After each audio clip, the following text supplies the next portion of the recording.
Well, hello and welcome to Faith, Philosophy and Life with me, Mr. Shelton. Welcome back. Hope you're doing well. And if you're watching this at home because you're not at school, well, I hope things are okay for you. Behind me then is an image of a baby. This is just a random picture I found on the internet. Can I make that clear? That is not a picture of me. I was far more gorgeous when I was a baby. I don't know what happened though. And this image made me think, well, who is this? What do we know about them? And then when you look at a photograph of yourself, who are you? What do we know about you? And actually, what makes you you? And that's really what we're going to be thinking about today. We're going to be thinking about what makes us unique, what makes us different than our best friends or our family or mum, dad, brother, sister, identical twins if we've got one. We're still different. So what makes us different? And what only does what make us different? What makes us a human? Why are we different than my pet cats called Storm and Shadow? Why are we different than our pet dogs or our hamsters or even a banana? Anyway, that's what we're going to think about today. So go and grab yourself a pen and paper while we've got our cheesy intro music on.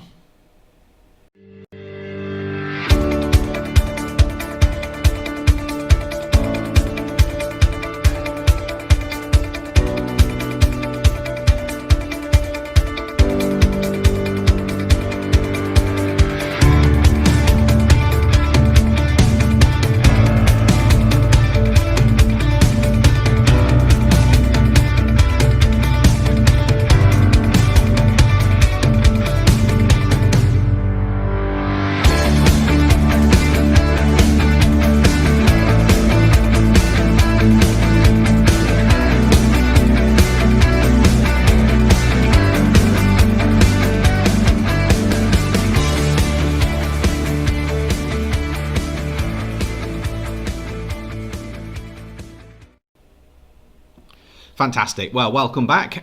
So our title today is Where Have I Come From? That sounds a little bit of a weird title, but trust me, we're going somewhere with this. Where have I come from? So today we're going to explore what makes us human and how our experiences affect us. So it's going to be a good outcome if we can explain what we think makes humanity special. It's going to be great if you can talk about things that experiences that have influenced your life, and even better if you can talk about how these experiences have shaped what it is that you would like to achieve in life as well, because we're on a journey. You're towards the start of your journey. I'm sort of hopefully middle of the way through, but we'll wait and see. Got to trust that God knows what's happening with that. So we're going to explore what it makes us a human and what our experiences, how our experiences affect us. During today's session then, we've got a little mastermind thing that I'm going to take you through, a little blender memory activity, thinking time, the story of my life, and then two truths and a lie. How this is going to work at home, I'm not entirely sure, but we're going to go through and see. So to start off with them, there used to be a TV programme with a bloke called Magnus Magnusson. Love that name, Magnus Magnusson. Ask your parents about it if you've got no idea what I'm talking about. He had a big black chair, and on that sat a contestant for a TV show, and it was called Mastermind. And the idea was that they could come up with any answer for a specialist topic that they were given.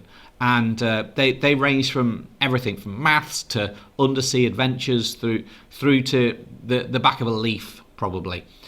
So what I'd like you to do now is to spend the next few moments thinking about what makes you you. Okay, where have you come from? What your talents, your hobbies, your experiences? What's the best part of you that you really like? So pause me now and just maybe come up with a list of things that you think is really interesting that other people might not know about you. And then think about, if any of those changed, would you still be you? Or would you be somebody different? So let's say your name was Erin and I decided to call you Phoebe. Would you be any different? And they're the things I'd like you now to reflect on. So pause me now, get a few things written down that you think makes you unique, and think a little bit about how would you be different if any of those were different.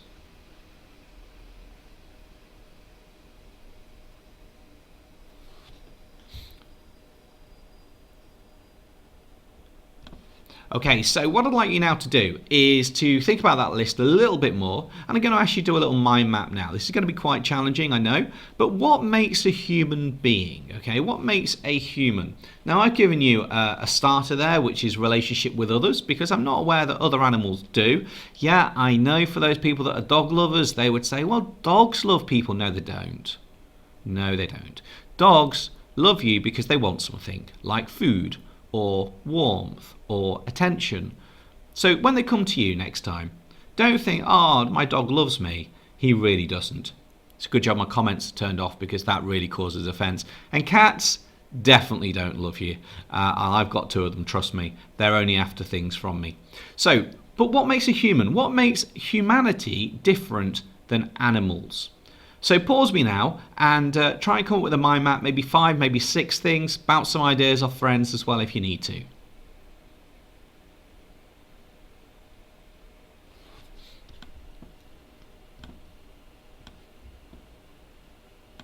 My next big question then is this. If you got a human, okay, this is a bit gross, apologies if this grosses you out. If you got a human and a human-sized blender, and you put said human in human-sized blender and turned it on, what would you end up with other than a big pile of mush?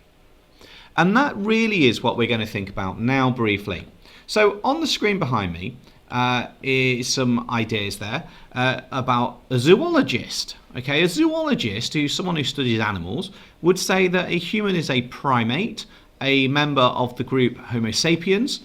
He or she is omnivorous. That means that they eat plants and animals. And a biped, because they walk on legs. So that's if you went to, let's say, Chester Zoo. That's how some of the zoologists might describe a human.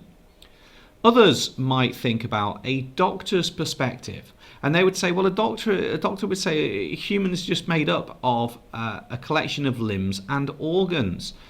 They're served by muscle and blood, and that's why when you go to a doctor, they might heal you by giving you some medicine, because they think that that's what your bones or your muscles or your organs would need.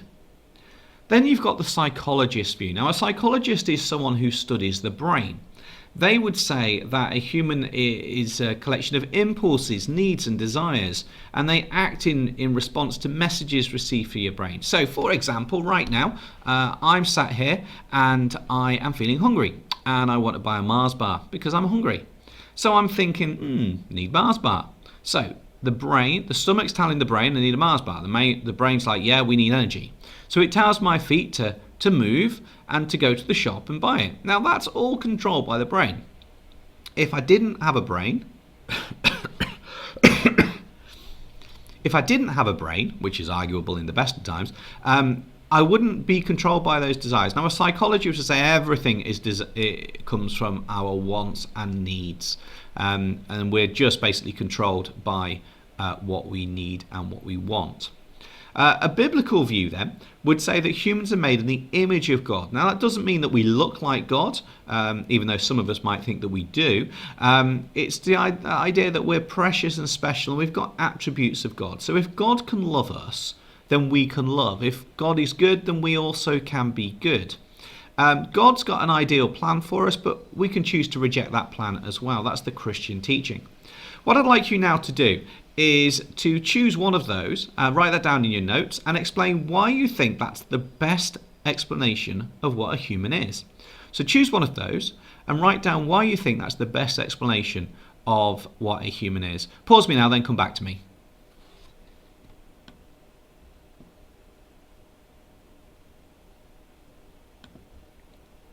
Okay, so the next activity then is we're going to do a worksheet together. Now that is linked in the description below, and you'll see that there's some boxes, so you'll need to keep pausing this and come back to this clip in order to get this done. So we start off with your date of birth, and then I'd like you to think about what your earliest memory is. Remember, you are you're a group of memories put together. That's part of what makes you a human. It's influenced you for who you are, and your experience will influence your future life as well as your previous life. So I'd like you to write down what your earliest memory is. Mine was falling out of a canoe, which I was in with my mum, and I just remember going underneath while she was doing a scout camp, but that was I was very young at that time. So come up with yours. Okay, then underneath then, I'd like you to come up with a sad memory from primary school. And that could be lockdown. It might be a different time as well. So come up with a sad memory from primary school, and then a happy memory from primary school, because we should all have lots of those, hopefully. Then we've got secondary school. So you've got the idea that you came to secondary school, and then you've got a happy memory that you might already have made just in the last couple of weeks. Maybe you've got a sad memory as well that you can put down. And then lastly, I'd like you to come up with 4 big hopes and dreams that you'd like to do between now and the end of your life. So one of mine was, for example, hot air ballooning. Really wanted to go, did that a few years back. It was a bit dull. But anyway, I'd like you to come up with 4 things that you would like to come up with that you'd like to do in your life. And then write those down. Get that sheet completed and then come back to me.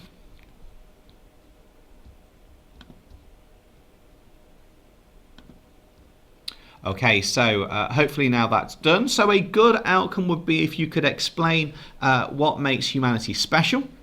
Great if you can talk about how your experiences have influenced your life. And even better if you can talk about how they might shape what you'd like to do in life as well. Big questions, I know, but really important that you address those and think about those. So the last thing I'd like to do is come up with 2 truths and a lie about yourself.